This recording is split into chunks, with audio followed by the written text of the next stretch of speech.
کیا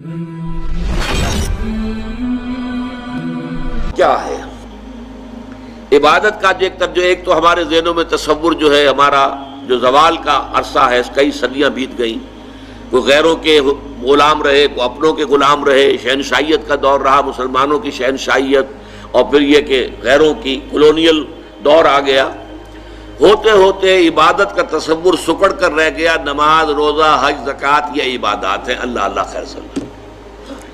حالانکہ عبادت کا مطلب کیا ہے؟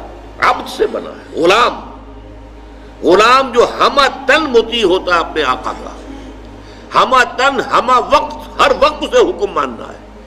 وہ امپلائی ریلیشن شپ نہیں ہوتا کہ 8 گھنٹے کی ڈیوٹی ہے صاحب، اس کے بعد میں جا رہا ہوں، السلام علیکم، میرا کام ختم ہو گیا، نہیں۔ یا آپ نے کسی کو رکھا تھا، اینٹیں ڈھو رہا ہے یا کچھ اور مزدور ہے، شام کو وہ فارغ ہے، اس کے بعد وہ بھی آزاد ہے اور آپ بھی آزاد ہیں، آپ کا بھی ایک ہی ووٹ ہے، اس کا بھی ایک ہی ووٹ ہے، آپ اس ملک کے جو ہے شہری ہونے کے ناطے سے ایک دوسرے کے ساتھ برابر ہیں، آپ کو کوئی اونچا رتبہ حاصل نہیں ہے۔ لیکن غلام اور آقا کا تو زمین و آسمان کا فرق، وہ مملوک ہے اور وہ مالک ہے۔ وہ مالک جو ہے جب چاہے اور جو چاہے حکم دے، اس غلام کا کام یہ ہے کہ مانے، رات کو حکم دیے، دن میں حکم دے۔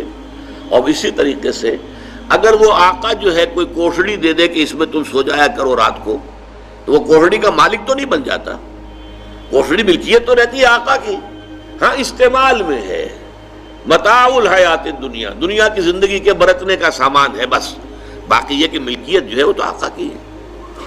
اس تصور میں اللہ کی بندگی اور بہت خوبصورتی کے ساتھ ادا کیا شیخ سعدی رحمۃ اللہ علیہ نے، زندگی آمد برائے بندگی، زندگی بے بندگی شرمندگی، وما خلقت الجن والانس الا لیعبدون، یہ تو ہمیں زندگی ملی ہی عبادت کے لیے، لیکن یہ جو میں نے ہمہ وقت ہمہ تن اطاعت اللہ کی عبادت کا تقاضا بیان کیا ہے، یہ بھی ابھی مکمل نہیں ہے۔ اس میں ایک ایلیمنٹ کا اضافہ ہوگا تب یہ عبادت کا تصور مکمل ہوگا، اور وہ ایلیمنٹ یہ ہے اطاعت مجبوری کے تحت بھی ہوتی ہے۔ ہم انگریزوں کی اطاعت کرتے تھے، مجبور تھے، کیا کریں، انہوں نے ہمیں فتح کر لیا، بزور شمشیر فتح کیا ہندوستان کو، اب ہم مجبور ہیں اس کا حکم ماننے کے اوپر۔ تو جبری جو اطاعت ہے وہ عبادت نہیں کہلائے گی۔ عبادت کے لیے ہوگی کہ وہ اطاعت محبت کے جذبے سے سرشار ہو کر کی جا رہی ہے، اللہ کی محبت کے جذبے سے سرشار ہو کر ہمہ تن ہمہ وقت ہمہ وجوہ اطاعت۔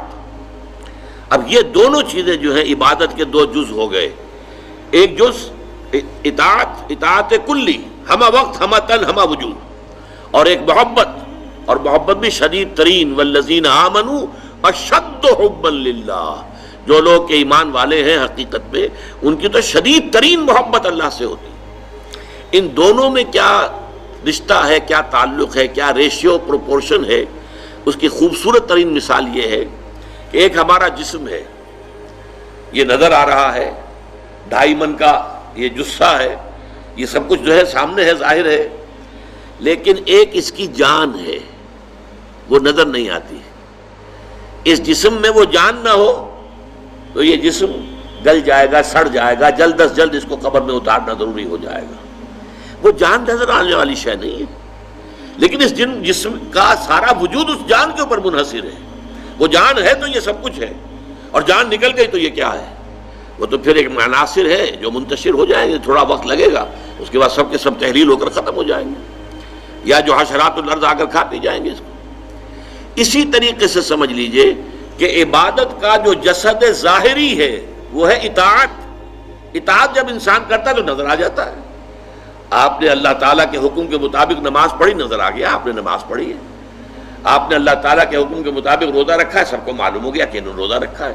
اطاعت نظر آتی ہے، لیکن اس محبت کا معاملہ کیا ہے وہ نظر نہیں آتی، وہ اندر کی شے ہے۔ لیکن اگر وہ محبت نہیں ہے تو یہ جسد ہے ایسے جسد کے مانند جس میں جان نہیں ہے۔ اطاعت جو ہے عبادت تب بنے گی جبکہ اس کے اندر محبت کی شیرینی، محبت کی حلاوت شامل ہو جائے، اللہ تعالیٰ کی محبت جو ہے وہ اس کے اندر رواں ہو، جاری و ساری ہو، سرایت کر جائے پورے وجود کے اندر، تب وہ عبادت بنے گی۔ اس کو بہت خوبصورتی کے ساتھ امام ابن تیمیہ کے شاگرد رشید حافظ ابن قیم نے بیان کیا ہے کہ العبادت تجمع اصلین، عبادت دو چیزوں کو، دو بنیادی چیزوں کو جمع کرنے سے وجود میں آتی ہے۔ وہ دو چیزیں کیا ہیں؟ غایت الحب مع غایت الذل والخضوع، حد درجے کی محبت اللہ کے ساتھ، حد درجے کی محبت، اور حد درجے میں اللہ کے سامنے اپنے آپ کو جھکا دینا، بچھا دینا، اپنے عجز اور تذلل، عاجزی، اطاعت گزاری، اطاعت شعاری، اس میں بھی انتہا کو پہنچ جانا۔ یہ دو چیزیں جب جمع ہوتی ہیں، العبادت تجمع اصلین، غایت الحب مع غایت الذل والخضوع۔